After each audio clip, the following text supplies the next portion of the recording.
Salam əziz şagirdlər, gəlin birlikdə bu şəkli təsvir edək. Deməli, biz şəkildə bir qız görürük, gitarada ifa edir.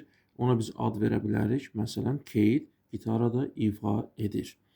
Ümumiyyətlə, gitara ifa etmə ingilis dilində plays a gitar deməkdir.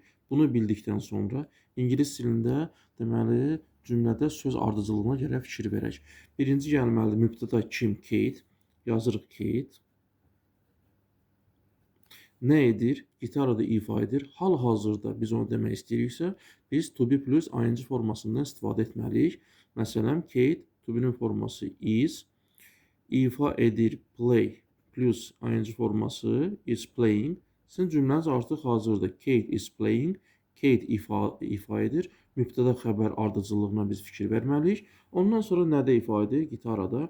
Deməli, biz burada gitarı əlavə edə bilərik. Bu qədər sadə. Sizinlə Ramil müəllimdir.